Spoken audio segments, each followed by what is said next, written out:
Okay, so wing section is on, and as we can see, actually really happy. Got a little bit of a drop on this side, but I can actually deal with that. This side is absolutely picture perfect. And looking underneath, this actually isn't too bad at all. A little bit of light sanding just in there. And these areas at the front, again, a light sand, but it's all got in there. And then obviously the big thing is the angles, which hopefully you can see look pretty spot on to me. Okay, so good old work on that. Nice job. Quite an easy fix once we fix the little problems in there. So that can go off to one side and can continue to dry. So we're working on the engines. Now the engines themselves, as we can see down here, pretty straightforward in their design. Okay, so we've got the sort of the front end with the actual external parts showing as well as the internals. Then we've got the sort of the midsection as that one goes through. Sorry, this is the tail section, and then we got the midsection up here. One thing I just wanted to show and talk about is actually clean up of some of the parts and some of the do's and don'ts and everything else with it. So the first thing we've got down in here is the actual nose one. Now this is an external part, and as you notice, I've actually cut the sprues and left little tabs all the way around this. Now there's a good reason for that, is because if you cut too close to it and you're in there and you get your clippers right in there or use a knife, what can actually happen is you take a chunk out of the plastic. Now this is an external part. This is going to be seen. It's going to be somewhat all on show. So actually what we've got is a fine sanding stick, and then what we're going to do is just rub over the top. Okay. So this is the medium on the fine side. As you can see, we're taking it out. All right, like this one here, just a little bit, but we've got surface detail in there as well. So we just got enough to flatten it. We're not trying to take it any further, okay? But what this stops is where sometimes you just do that little pinch where you take a little bit out, okay? Or you get that little white mark that shows in. So all you're doing is no weight at all. Just let the sander do all the work. Okay, nice big one here. Okay, right over the top. Okay, and you're just going to take it down. So also you're not taking too much away to cause a dip. Okay, and once you've taken enough away, we're just going to pop in with a blue sanding sponge. Okay, and we're just going to run over it. Okay, just a few light passes again. We're not pushing, we're just letting it go down. That's why it's looking quite shiny. Okay, so just to blur it out. Okay, this is the one where we've got that nice surface detail, so obviously we don't want to overdo it there. Okay, and then in again. And as you can see, we've got no white marks in this either. It is literally just in there and taking care of it literally just like that. Okay, so no problems with that at all. And then obviously if you wanted to, you can come in with a polisher and polish those up, but generally that takes care of that. Sorry, fast jet. Okay, so that's that one on. And then also same with other things as well. So we've got the actual rear spike. So we can come in with this and we can just snip these away. Okay, and then we can use a skinny because we need to get in this little curve, things like that. So again, we're just going to come in. Okay, and then just going to run this right the way over.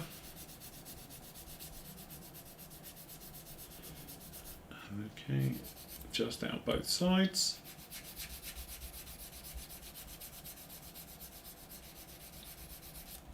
All right, and then just on the other one. So we're taking out the center seam and everything else like that, and then obviously we can just come in with a sponge and we can take it out. Okay, and just polishing in so it's all one continuous piece instead of being two, just like that. All right, the other problem one you can get is, where is he, is this guy in here. Now this is an internal part, but again, if you come in with your snips in here, you can just clip this little guy out from the inside of it like that. Now if you come in from the inside, it's better because if you're coming in from this side, you can't see exactly where you're going, but you can rest them in and then hopefully that just slides out and you're left with them in there. So then you can come back in with your snips and just take a little bit more away if you can, just to clean this up, and then in with a skinny stick just to do. Now to be honest, this isn't necessary at all because you're not going to see it. Okay, but I'm just trying to show. So this is, I've got the coarse side on the medium first because there's quite a lot of debris to take out. Okay, and there it is. It is gone. Alright, so that's how you would go about doing things like that. There's a little bit of flash there, so we'll just take care of that once we see it. Okay, just like that. So, this little guy down in here, this is actually going to have this nose section to fit in. And again, really important, you just take your time with this and set this one correctly. So actually you've got a little slot at the top, okay, and then this is actually the intake side like this, and you notice you've got a little slot at the top there, and that's going to go into each other. But what you want to do is not have it like this. You see we've got a nasty gap and everything else. You want to fit this in and slide this in so everything is all nice. So what we're going to do, place it just down for a moment, come in with the glue. Okay, so we just got a little bit of extra thin, or your thin weld action glue. Now what's going to happen is this is going to go around the edge, it's going to melt it slightly, and it's going to enable this to push just a little bit further in. And then what you can actually do, if it is wrong, you can counter it. So we're just going to push to that side a little bit down. You can put your finger in it, obviously. Okay, you might notice we've got a little gap at the front there, so we're just going to push from the rear. We can see it takes care of it, and that's pretty close, just like that. So again, what we're going to do is going to come over the extra thin, and we're just going to run it round here, just round that intake, so it fills and pushes in. And then what we're going to do is just push the back so it glues tightly in the front. So you've got minimal work in there. Then once that's there, we're just going to glue quite a heavy bit of glue just around, just to help start to melt the inside with the outsides. And then obviously what we can do is just come in and just sand it, okay, if you needed to take it off. But there we go, very nice, makes a very nice seamless intake just like that. So we can leave that off to one side. All right, the other ones to do is when you're into this type of thing where you've got multiple parts, again you can come in, so always come in from the front, and we just cut those off. And then when you're into a situation, you've got it like this. So we're going to use the coarse side, so actually the rough side, and we're just going to sand until it begins to disappear. Okay, gone. And then we're just going to flip over to the fine side, and we're just going to polish it slightly up, okay, or just get rid of the scratch marks. And we're going to do that right the way around with the skinny, and because it can fit in there. Okay, just a little bit of a job, but as again, it's one of those things, you can use the coarse side and then just pop in and work your way through the grits to take care of it. Okay, so using these two, they're designed to be used together. So this takes care of it, takes out the area, but now you're left with all those scratch marks you don't want to see. That's what the second side does. Okay, that just goes in there like that, and that's those all done, taking care of it like that. And then the same in these guys, but if you notice here we've got a big piece of deburring at the top, so this is a little bit more complicated. So we use the fine side just to get rid of that center. Okay, then using the coarse side we can just get rid of those seams. Okay, so again, just to take those out, and then we'll pop round again with the fine side. For these, I don't think you're going to see, it's more of a show. And there we go, we're back to the other side, so onto the fine. Okay, just like that. Then the coarse, just take those out. Okay, and then coarse, coarse, coarse. Fiddly, time consuming, but well worth it. Okay, so with that one out, you're fine. Exactly the same with this guy at the back. This one has very large tabs, and you can see we've already taken those out, so that is fine. Very straightforward. And then these guys are literally going to be a push fit. These go together, and to be honest, I glued it all from the inside or the other side, which we'll look at in a moment. So we can just pop in a little bit of glue. It doesn't take tons, and then what we'll do is we'll just do a little sand job there and there. Obviously this is a metal finish, so it does need to be rather nice. So you do want to polish the parts once you've glued them as well, okay? Because by polishing them you have that even finish and you're not going to have scraping and lines looking right the way through. Okay, so we're just going to make sure that's got plenty of glue. That's going to be one of the midsections, and again same on this side. We're just going to come in the right halves.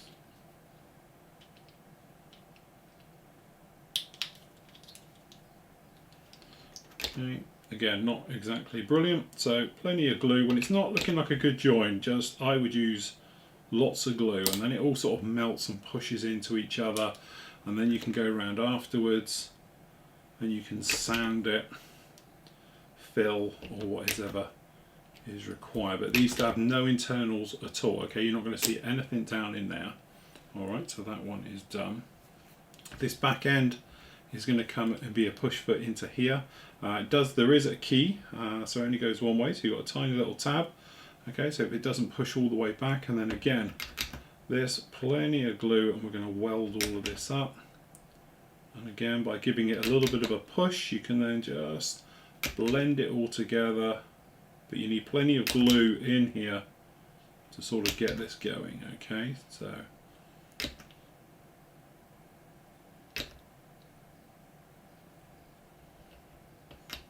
okay, so that's got glue all the way around it, and you can see it's got a little bit of a gap, and then literally as it goes, we can do this, and you see how all that vanishes. So then what we can do is either you can come along and smooth it out with more glue like this, or you can sand it, okay? It's personal choice how you want to do it, but in here, it's not a sort of be all and end all, but it does need to be smooth because we're going to be painting it with metals, okay? But you can see, takes care of the gap, no problem at all, just like that. This little guy as well is one for the intake, and what will happen is in a moment you've actually got the fan blade cover, which you could do as well for this. Again, there is a key, so just make sure your tabs are lining up like that, and then this is going to go actually into the intake. So what we'll do, we just sit that down there, and then that sits in there like this little guy is. Okay, to be honest, it shouldn't be glued in. It should be just sitting in there like that. Okay, it's just a little test fit to see how it goes. Alright, so we're going to let those dry completely. What we're going to do, take them over to the spray bay, look at the areas. I've got a beautiful reference photo down here. Nice colour one, and to be honest I have got some of my own from Imperial War Museum, but that's a particularly nice one. I like the idea of this dark piping, but you can see the different colours in here, which is slightly different to the colour call out that you actually get down in there. Okay, so it is showing it actually as being darker at the back and lighter at the front, but I'm going to go with this one. So we're going to have this dark one down the back, then obviously this black area in the middle, and then different tones of metals, and then we're going to come back and weather them out. And obviously we've got a very nice sort of factory fresh finish aluminium intake just down on here. Okay, but again, this is a nice reference book because we've got a nice little look on the inside how that goes as well, if you wanted to see all about it down in there. So that's the one I'm going to go with. We'll use that one as a reference. So let that dry, get it over in the bay, and we'll get spraying. Okay, so over in the spray bay, we're just about starting to spray some of the areas, and what we're going to be using is something we haven't done for a while, and that is to use the Vallejo metal colour range. Now the great thing about these is obviously they are acrylic. Now usually acrylics are useless at doing metal work purely because the pigment count is so high. It's a really gritty look. Okay, and I must admit, if you wanted to go down the chrome route or high polish, then I probably wouldn't use these, but for normal work they are brilliant. And the great thing about them being acrylic, easy clean up, no smell, no nasties and all the rest of it. These are as good as I would say the old Games Workshop thinned paints. They're metals, you know, like chainmail and all those different colours they call them. Usual thing with this though is you want to have your air pressure down quite low. Also you want to just gently pull back on the trigger. Don't be going in there pulling back on the trigger very, very heavy, otherwise all that's going to happen is you're going to flood the area, and as soon as you flood it you can have a lot of problems. So I'm going to use a little clip just here. We'll move these out of the way. Now for the moment I'm actually using their dark aluminium, which is the 703 colour. So we just check our throw. Now we've already done the inside, as you can see. Okay, now it doesn't have to look too nice in there because no one's going to see it. It's really going to be about the outside as we're going to do here. Okay, so usual thing, very light dusty type coat quite a distance away as well. Okay, we don't want to be flooding it or anything else like that, because this is going to be our primer, because we haven't primed this. So this is our primer as well as our paint colour. Okay, once we've got a bit of a coat on here, then we can go in a little bit closer. So we're just going to turn down the air pressure a little bit, tiny little pull on the trigger. This stuff is thin, and you can start to build it up. And again, it's this thing of layering one layer after the other, because the usual thing with all metals, if you flood it, as we know, you end up with that sort of tide mark. So it's just lots of little coats, just building it up, just taking your time. In the end, oops, hopefully we haven't, actually, as you can see, it dries really quickly as well, so that's handy on that one. So let me just re-clip this on the other side. Okay, so then just down in here, and again, it's a very, very thin paint, but it actually has a little bit more coverage than others. Okay, so this is a great thing here. Like there, I had a little sanding mark from where we removed it off the sprue, so by going a little bit heavier we can cover it.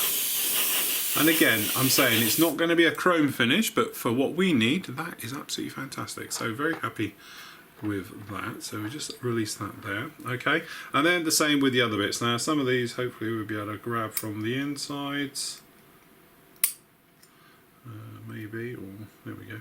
Okay, so this is going to be the dark as well. So, and then these are all going to get a wash, to be honest, afterwards, which is another nice thing about using acrylics. We can come along with an enamel wash. This doesn't have to be particularly nice, because to be honest, you're not going to see very much up in here. Okay, so we can go in a little bit more. Again, really very nice with that. We've already done this guy here, to be honest. Okay, so we can just grab this little guy. What we're going to do is paint all of these, all the colours that we're after, okay, and we're going to vary them. So some of them are going to be darker, some of them are going to be lighter, taking our cues, to be honest, from our little reference picture there that we've seen before. Okay, so nice little dusty pass on the back of that. Okay, and there we go. All right, so what we're going to do, that's probably just the colours we're going to do with that. I'm going to use a normal aluminium for the front.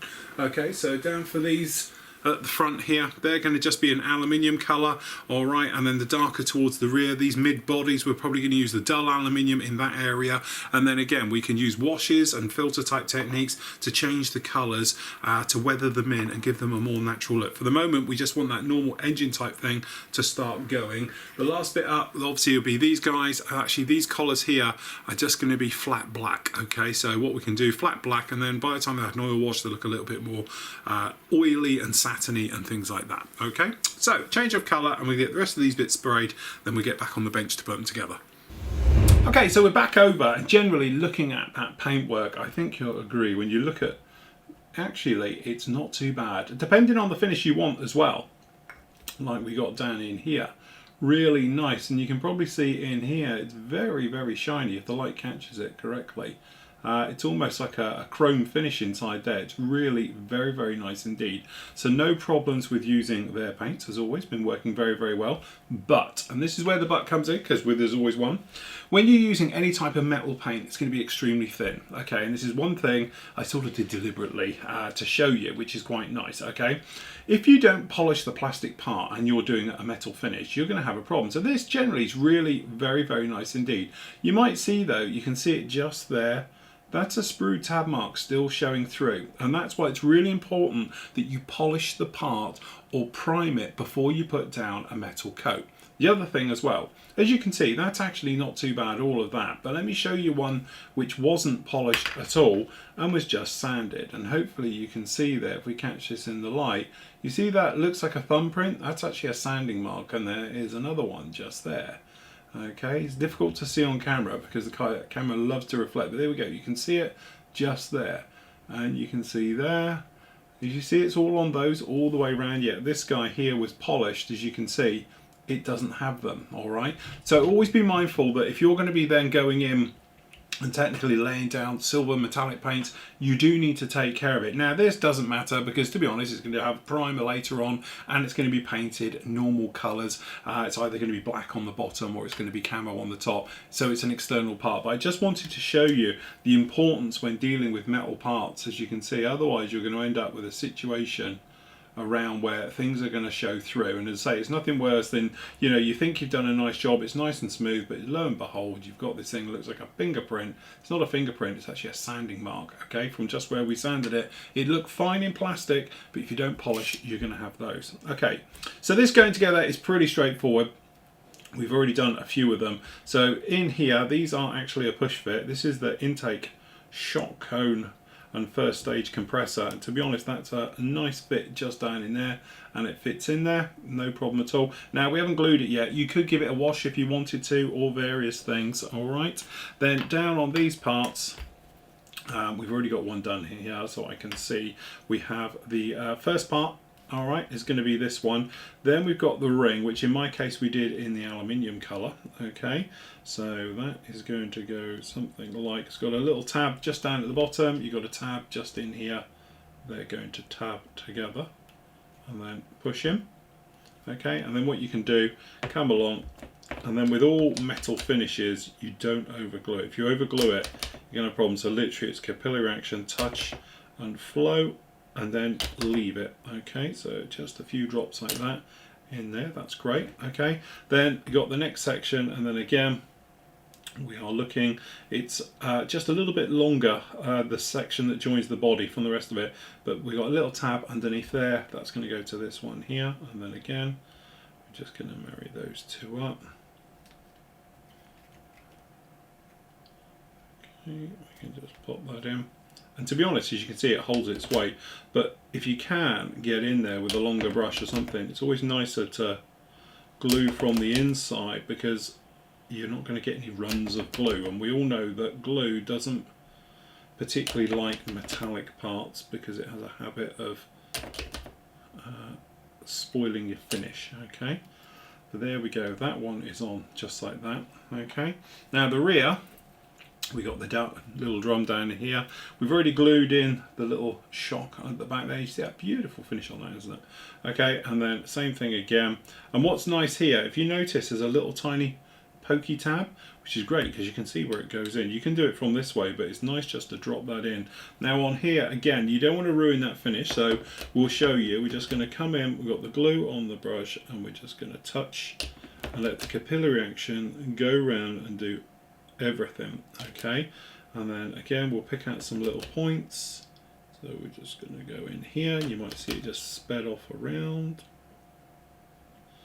Okay, now that guy's sat there, the capillary action didn't draw it, so what happens is you might end up with a blemished finish, but what you're looking for is to hopefully touch it so it all zips off around, and then once that's on, we can see we have the nozzle in there just like that. And then over on this guy, which one we're doing now, which one's the wet one? Okay, that's going to be a simple case then of it fitting to the rear. And then, I'm not sure, hopefully we've got these little taper marks, got one here and one there. That's down in these for it to actually go in. Okay, so the spike goes to the top, there's the little divot in the top, that's that little spike on the back, and this should push in, so hopefully it's almost a push fit. And there we go, that's that engine sat on there like that. Okay, and then again we're just going to come in, we're going to let capillary action be our friend here and glue this in. So touching it on the join, okay, and then let it all just go round and do it on its own. So that's what that one on, and then on the front, I don't think it matters left and right on these, so this just literally pushes on by the looks of it. So what we want to do is make sure it's up the right way, so the top side is the one here by the looks of it, and then on here you've got the two access ports at the top, and it looks like that fits on just like that. Okay, and that is it done. There's your engine done in. Now again, there's lots of little things we're going to do to this. So obviously it's very nice and shiny and everything else. We're going to add the detailed parts on there, which we've got to put on there at the moment. So obviously we've got a little bit of electrical. We can add more wiring if we like and everything else. And then obviously dry brushing and a wash. But there we go. That's the engine done in its raw state. Okay, so working down on the engines, we've got them together, no problem at all. We need to add those little details. So there's a few little ones on here. So actually what we've done down in here, you might notice we've got the parts, but also I've actually removed all the little spare trees that aren't required. So they're only being held on by one and then cleaned it up, but I've left them physically on here. Like you might be able to see this guy here, there's nothing actually attaching it apart from this far end one, okay? And then the same on this one up here, multiple parts coming off of it, and the same with all these guys. So they're just being held on by one thing. Then we've gone over and we've hand painted, brushed over a little bit of my favourite Mr. Metal Colour 214, which is a dark iron. And then with that brush, okay, after I've painted it all, I've gone round and actually done the engine. So as you might notice, this centre section now has a bit more of a metal look, and if we continue to brush on it, okay, you will see that this will come even more metally, okay? And to be honest, we've run it just along on here as well, and if you wanted to, you could go elsewhere with it if you wanted, just to give a more heavy metal look to it, just like that. So never clean out your brush, basically. Always leave it, and you can leave this stood for weeks on end. I do it all the time. I used to have, you might remember, more of a chiseled look brush. It's started to lose hairs and all the rest of it, so I've been using this one now, and this has become my primary dark iron painting and brushing over and dry brushing type brush, because then what you can do is that, as you might see down on here on this guy, we can then buff this in place.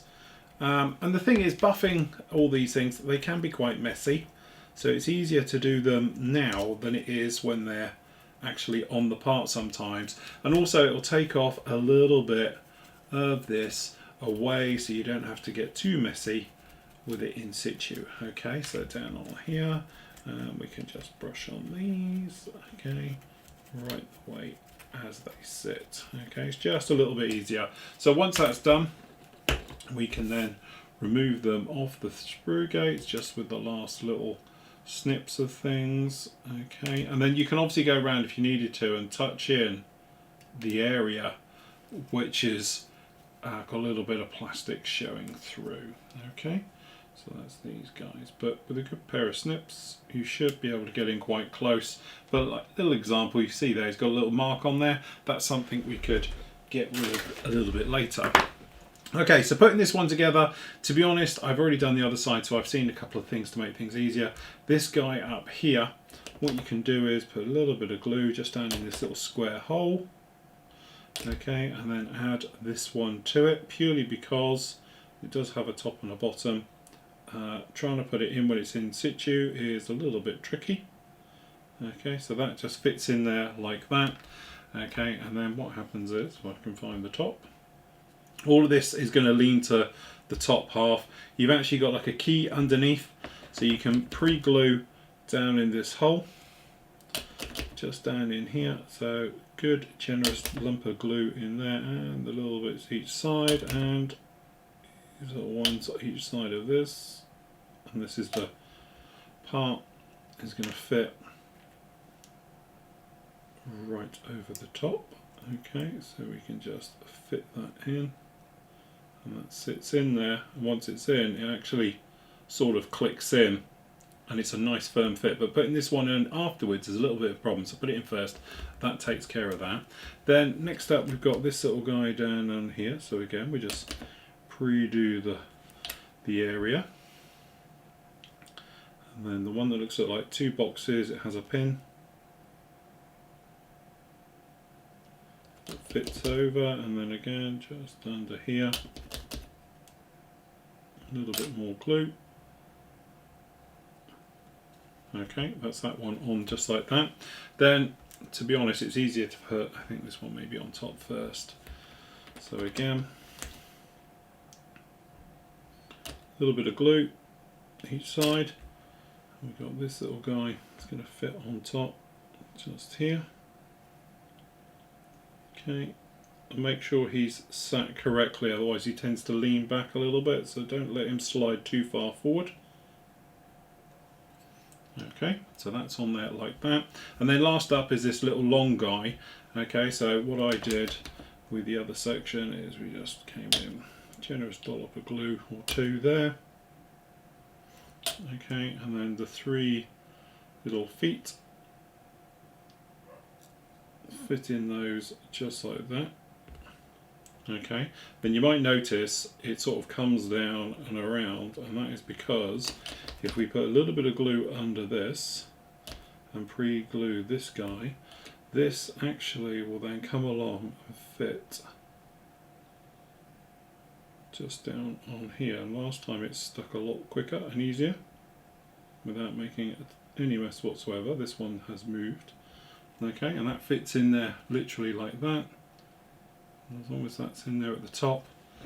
And there we go, that's the engine actually done.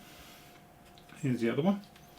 Both the engines finished off, taken care of like that. Now this is the bit where if you wanted to, when you look at the reference photo that we've got here, as you can see, with the glare off of it, you can see we've got piping and plumbing, but all the big bits are on here now. So if you wanted to, you could then come along and add some of this more little bits of detail on here, little wire running down the back, and I have got some other references of the other side of the engine as well. So at that point, this is what we're saying, this is sitting on there. As you look at that photo, if you wanted to, you could add that plumbing around these areas just to liven it up. It all depends on how far you actually want to take it. But there we go, that's both of those engines done just like that. Nice little touch. Again, not the most detailed engines in the world, they're obviously not as good as like aftermarket ones, but great for starting off. If you want to detail things up, then obviously you can do it like that.